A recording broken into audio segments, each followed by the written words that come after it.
যখন আপনি ভগবানের পথে চলার চেষ্টা করবেন তখন থেকেই আপনার বেশি করে ভোগান্তি শুরু হবে। কিছু লোক এটিকে কষ্ট হিসাবে ভাবে, কিছু লোক ঈশ্বরের অনুগ্রহ হিসাবে মনে করে। যুগের পর যুগ ধরে ঈশ্বর তাঁর ভক্তদের পরীক্ষা করেছেন। এই পরীক্ষার সময় ঈশ্বর তাঁর ভক্তদের নানা ধরনের দুঃখ কষ্টের সম্মুখীন করেন। সাধারণ মানুষ এসব দুঃখ কষ্টকে ঈশ্বরের দেওয়া ব্যথা মনে করে এবং ভগবানের দিক থেকে মুখ ফিরিয়ে নেয়। অন্যদিকে প্রকৃত ভক্তরা ভগবানের আশীর্বাদ ভেবে এসব ভোগান্তির সম্মুখীন হন। যার মন নিজের নিয়ন্ত্রণে থাকে না, তার মন শত্রুর মতো কাজ করে। সে সব সময় দুঃখ কষ্টে থাকে। চুপ করে থাকার চেয়ে বড় জবাব আর কিছু হতে পারে না। ক্ষমা করার চেয়ে বড় শাস্তিও আর নেই। যে মানুষ আপনাকে প্রশংসা করে না বা আপনাকে সম্মান করে না, তার সাথে বাস করার চেয়ে পৃথিবীতে একা থাকা অনেক ভালো।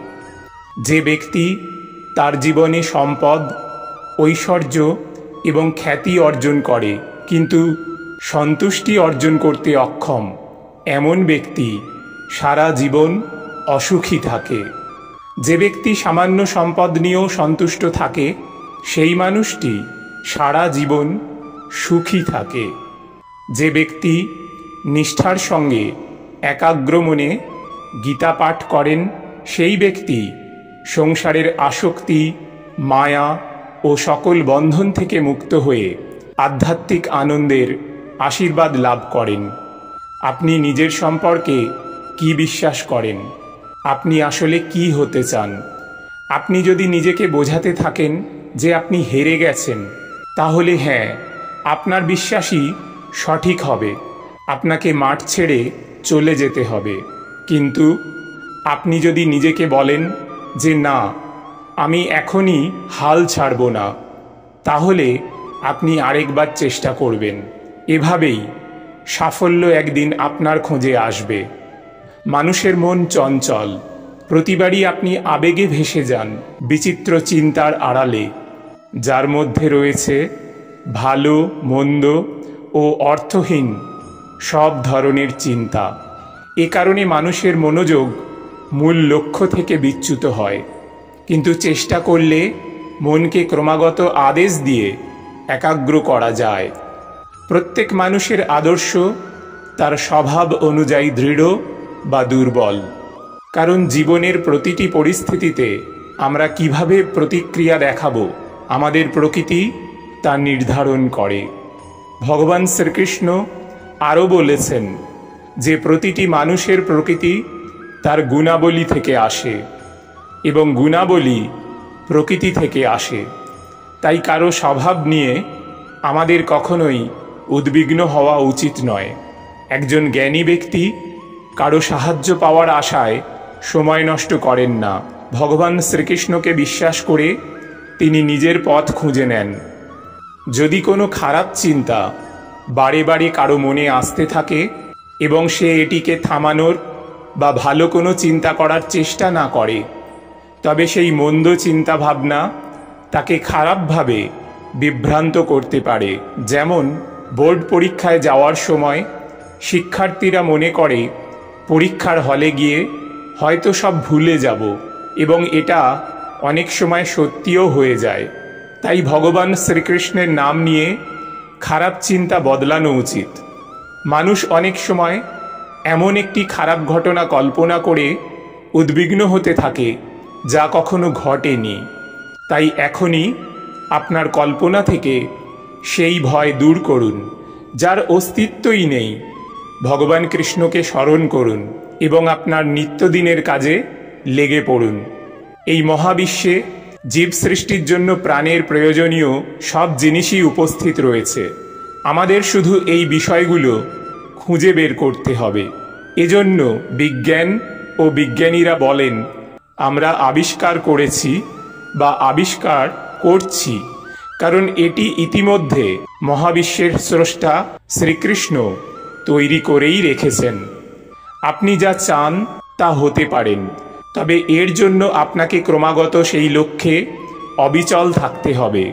অর্থাৎ মন থেকে অন্য সব চিন্তা ঝেড়ে ফেলে শুধু লক্ষ্যে মনোযোগ দিতে হবে। ভগবান কৃষ্ণের বলা এই মহান ধারণার কারণেই এই পৃথিবীতে সফল ব্যক্তিত্বদের সৃষ্টি হয়েছে। মহাভারতে পাণ্ডবরা ভগবান কৃষ্ণকে ভালোবেসেছিলেন, শুধু তাঁর সঙ্গ চেয়েছিলেন, আর তাঁরা তা পেয়েও ছিলেন। মহাভারতের যুদ্ধে জয়লাভ পর্যন্ত ভগবান কৃষ্ণ তাঁদের পথপ্রদর্শক হিসেবে ছিলেন। আপনি পূর্ণ বিশ্বাস এবং নিষ্ঠার সাথে যে কাজ করেন না কেন, ভগবান কৃষ্ণ তাতে বাস করেন। তিনি কখনো ব্যর্থ হন না এবং ঈশ্বর এই পৃথিবীর প্রতিটি কোণায় কোণায় বাস করেন। কৃষ্ণই শুরু, কৃষ্ণই মধ্য ও কৃষ্ণই শেষ। কারো কারো এই অভ্যাস থাকে, তারা সব সময় কোনো ব্যক্তি বা কোনো কাজকে সন্দেহের চোখে দেখে।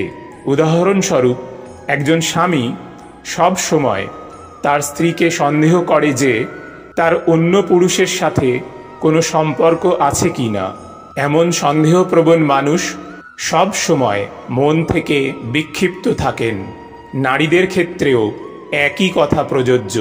মানুষ যখন রেগে যায় তখন তার বুদ্ধির ওপর তার কোনো নিয়ন্ত্রণ থাকে না। ভালো মন্দ কী হবে, ভবিষ্যতে ফল কী হবে তা নিয়ে মাথা ঘামান না তিনি। সে শুধু তার রাগের আগুন মেটাতে চায়, আর এরই সাথে মানুষ তার জীবনে ভুল করে বসে।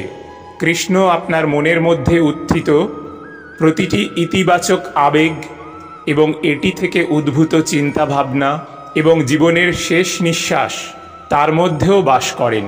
তিনি সবসময় আমাদের সঙ্গে আছেন। আমরা নিজেরাই সেই কৃষ্ণের অংশ।